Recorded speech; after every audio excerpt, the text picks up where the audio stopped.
অন্যদিকে শিলঘাটে ব্রহ্মপুত্রের ভাঙন রোধে তৎপর জলসম্পদ বিভাগ। ভাঙন নিয়ন্ত্রণে আনা হয়েছে কোটি কোটি টাকার জিও ব্যাগ। গুজরাট থেকে 7টি কন্টেনার বোঝাই জিও ব্যাগ এসে পৌঁছেছে কলিয়াবরে, যার মধ্যে 5 লক্ষ জিও ব্যাগ যাবে শিলঘাটের ভাঙন নিয়ন্ত্রণের কাজে। জলসম্পদ বিভাগের তৎপরতা ও জিও ব্যাগ নিয়ে প্রতিবেদন পঙ্কজ শইকীয়ার। হয়, ফেনে ফুটুকাৰে বাঢ়ি আহিছে বুঢ়ালুইত আৰু বুঢ়ালুইতে ইতিমধ্যে শিলঘাটৰ বিস্তৰ অঞ্চলত খহনীয়াৰ সৃষ্টি কৰিছে আৰু খহনীয়া ৰোধৰ বাবে জলসম্পদ বিভাগ ইতিমধ্যে তৎপৰ হৈ পৰা দেখিবলৈ পোৱা গৈছে। আৰু আমি দেখুৱাইছো এইদৰে আচলতে জিঅ' বেগ লৈ অনা হৈছে। আজি 7খনকৈ গাড়ীত জিঅ' বেগ লৈ অনা হৈছে আৰু এই জিঅ' বেগৰ জৰিয়তে শিলঘাট অঞ্চলৰ যি খহনীয়া হ'ব সেই খহনীয়া ৰোধ কৰিব।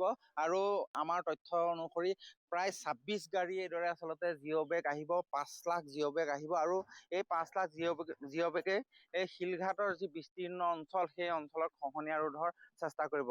মই কথা পাতিম। দাদা, এই জিঅ' বেগসমূহ ক'ৰ পৰা আহিছে আৰু আজি কিমান আহিল? জিঅ' বেগখিনি গুজৰাটৰ পৰা আহিছে। আজি 7 গাড়ী আহিছে আৰু আহি আছে। মুঠতে কিমান আহিব? 5 লাখ। এই 5 লাখ জিঅ' বেগ এই শিলঘাট অঞ্চলৰ খহনীয়া ৰোধতে ব্যৱহাৰ শিলঘাট অঞ্চলৰ খহনীয়াৰ কাৰণে এইখিনি। যিখিনি শিলঘাটৰ খহনীয়া হৈছিলে হয়তো এইখিনিয়ে ৰোধ কৰিব পাৰিব।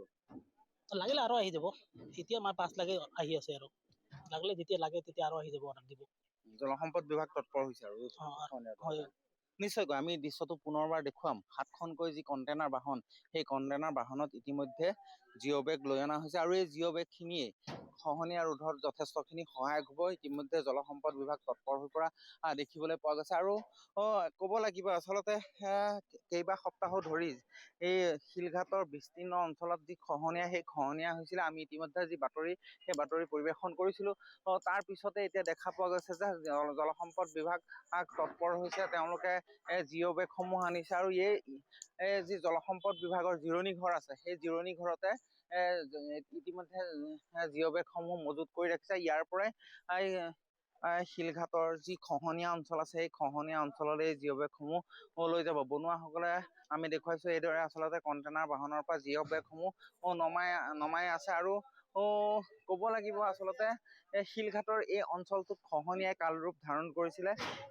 খহনীয়াৰ কবলত পৰিছিলে যথেষ্ট সংখ্যক লোক। কিন্তু এতিয়া জলসম্পদ বিভাগ যি তৎপৰ, সেই তৎপৰ হোৱা দেখিবলৈ পোৱা গৈছে। আৰু ইয়াৰ পৰাই জিঅ' বেগসমূহ নি পেলাই আচলতে যি খহনীয়া, সেই খহনীয়া ৰোধ কৰিব। আমি সেই দৃশ্যটো দেখুৱাইছো।